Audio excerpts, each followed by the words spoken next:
ये कहानी सिर्फ मोहब्बत की नहीं, ये कहानी है सेल्फ रिस्पेक्ट, मजबूरी और टूटते रिश्तों की। सब कुछ शुरू होता है एक शादी से, जहां सब लोग खुश थे, लेकिन दनीन के दिल में कुछ टूट गया था। एक छोटी सी बात, एक तस्वीर।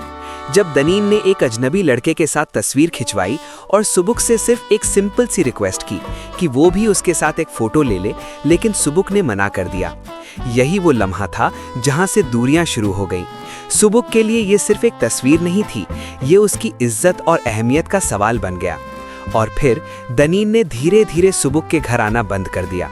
अपना सामान भी ड्राइवर के जरिए वापस मंगवा लिया। घर वाले हैरान रह गए, बिना कुछ बताए ये रिश्ता क्यों टूट रहा है। कॉलेज में भी दनीन बदल चुकी थी।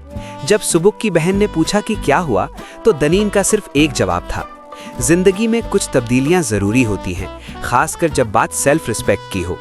ये अल्फाज सिंपल थे, लेकिन उनके पीछे छुपा दर्द किसी को समझ नहीं आ रहा था। दूसरी तरफ नादिर अपनी नई बीवी जावेरिया के साथ एक अजीब सा सुकून महसूस कर रहा था। वो हंसकर कहता है, अजीब बात है, बीवियां तो ज्यादा शॉपिंग करती हैं, लेकिन ये तो ऐसी नहीं है। एक नॉर्मल सी बात, मगर कहानी के दूसरे पहलू में तूफान उठ रहा था। जामी की जिंदगी में पुरानी गलतियां उसका पीछा नहीं छोड़ रही थी। जब उसकी बहन फरहाना उससे मिलने आती है, तो बात सीधी शिकवे से इल्जाम तक पहुंच जाती है। तुमने जिंदगी भर कुछ नहीं किया, पैसे बर्बाद किए और अब शिकायत कर रहे हो। जामी टूट कर कहता है, मुझे पैसा कमाना कभी आया ही नहीं, मुझे सिर्फ खर्च करना आता था। ये इकरार उसकी सबसे बड़ी हार थी। इधर एक नया ट्विस्ट आता है, जब ज़ेबा की बहन बताती है कि ताहा को दनीन पसंद आ गई है। सबसे ज्यादा हैरानी तब होती है जब सुबुक खुद दनीन की तारीफ करता है। वो बहुत अच्छी लड़की है, जिम्मेदार है, लेकिन फिर एक सच सामने आता है, मैं उससे शादी नहीं कर सकता, क्योंकि वो इस घर के लिए नहीं बनी। ये अल्फाज मोहब्बत की नहीं, मजबूरी की निशानी थे। और फिर कहानी का सबसे हैवी इमोशनल सीन, ज़ेबा अपनी जिंदगी का सच बयान करती है।